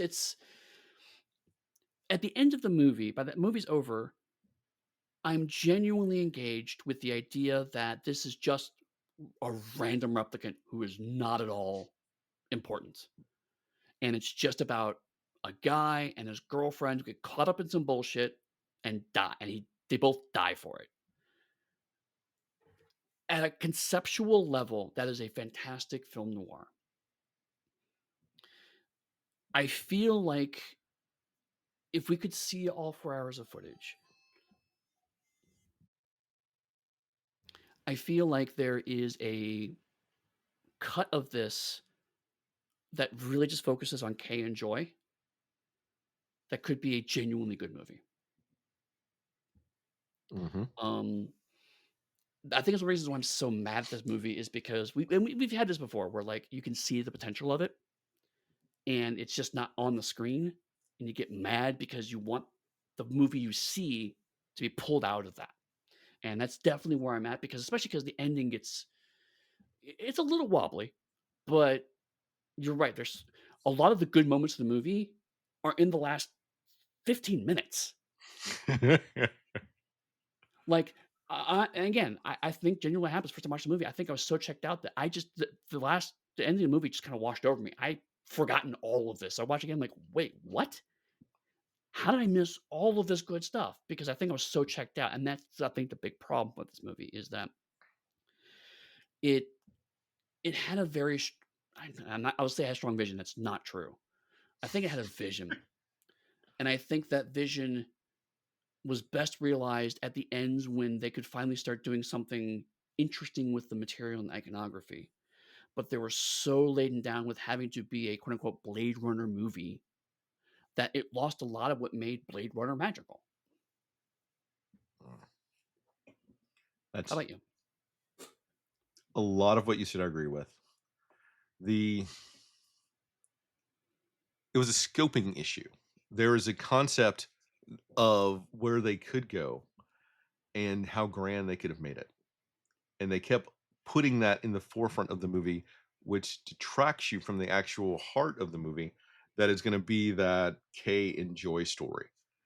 Yep. And then without that hook, it is hard to get people to be engaged with it to then go on their journey to really care about all these other things that happen to them throughout the course of it. And you can bring in Deckard, which I think is a great bit that would bring in the older fans like me that would want to go and see it. But even if it was just Blade Runner, the case story, I would have went and saw that movie without Deckard to see like a noir vision of this world. And it kept showing me what the world could be, which is a part of the thing I think originally Scott did when he moved Blade Runner from just within a room to the world. And Yep. I wanted to see more of the world, and I didn't care so much anymore about the characters because they weren't engaging me in that way because there Right. wasn't enough hooks to pull me into their stories. And it feels like they were tertiary to a larger idea that they just wanted to get to that they didn't have a chance to. Right. And I can certainly see sincere interest in telling a compelling story. Um, we've talked. I mean, even though we've been very antagonistic towards them, there are clearly themes in this movie. It's not more. It's not just an action film. And Action. and again, much like I was say, much like Blade Runner, the action is very perfunctory and just violence rather than actual action movie action. Although there's more action movie action in this movie than there was in the original Blade Runner. Certainly, the Las Vegas scenes are a bit more action filmy than anything else in Yeah. Blade Runner. Um, But I think by comparison, they would have had a better budget here than what the original Blade Runner movie had. right, exactly, exactly. I mean, and as much as we talk shit about how much money this movie made, it was a failure by 2017 standards, but it still made more money than the original Blade Runner did, even if Yeah. you adjust for And inflation. I think in the end, the studio lost $80 million. Right, But yeah, right. So it's it I genuinely don't know how I feel about this film, right? It's like there every time I think, "Wow, I really like that," I'm immediately reminded of something that I really, really didn't like. And when but at the end, if I just go, "Did I hate that film?" It's like, no, I appreciated the experience of watching it.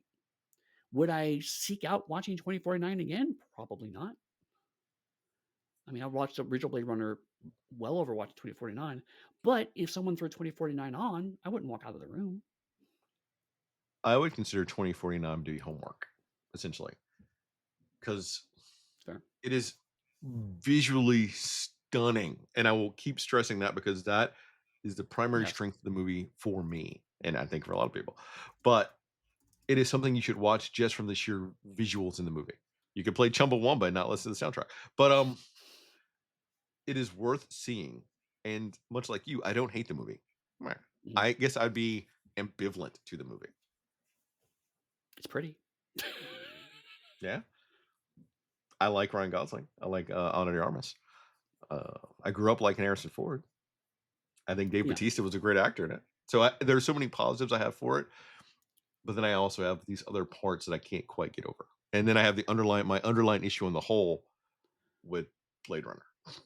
Right, and maybe it's why it's so frustrating to talk about this because, like, if you break it down, like, here are the actors. Well, the acting is good, the direction is good, the editing isn't bad, the acting is good in it. Like, it's hard to point to one thing and say this is wrong. And like the one thing you pointed to, that's also a problem in the original Blade Runner. So it's something it inherits, frankly, although it Mhm. does make it worse, but it still inherits that problematic narrative.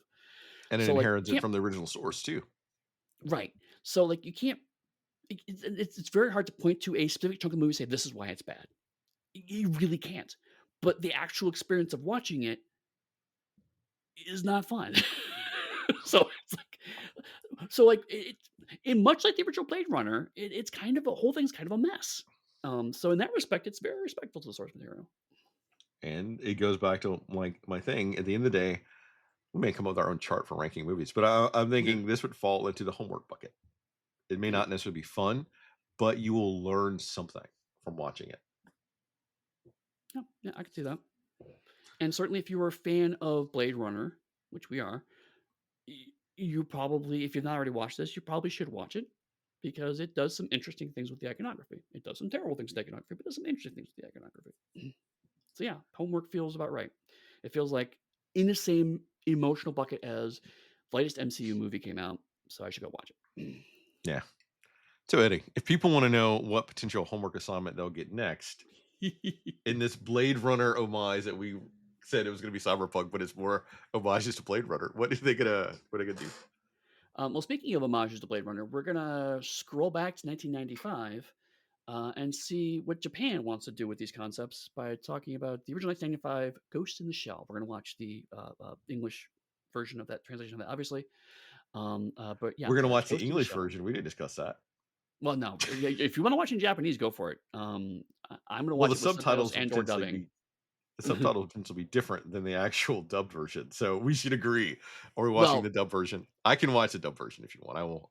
no, no, I just meant one of those translated into English is as that was where my joke was going. I mean, I don't care about dub. I personally don't care about dubs or subs. I will say that dubbing around the 90s was really bad, so we probably want to watch the subtitled version. Um, but these days, dubs are genuinely high quality, and I have no real problem with either one. So I think we've agreed we'll watch the subtitle version since it's a '90s movie, right? So our Yes, yes, listeners will yeah. know what they should watch. That's fair. Yes. Yes, they should probably watch the subtitle version or watch whatever you want to. I mean, I'm not your dad. I am your dad, and I think that you should watch the subtitle version and go clean your room or no allowance. Eddie, if people are looking to come and talk to you about Blade Runner and why they're not getting allowance, where can they do that? Well, you can find me as pugsteady.com. That's my website. That's also how I am on Blue Sky. And if you have some allowance left over, you can feel free to spend it at realmsofpugmire.com, where I make a game about dogs, and it's awesome, and people love it. You can also find me on the Darker Hue Discord. If you're looking for me, you can find me in the Dark View Discord. If you want to buy my stuff, darkviewstudios.com is my website. If you're going to Gamehole Con, I'm going to be there, and I'm looking for people to run Haunted West. Looking for a few people, and I'm not going to make you do it for nothing. I'll even give you $100. Wow. So next time we'll talk about Ghost in the Shell and how Chris is not going to give you your allowance, but he will pay you to run a game. Damn straight.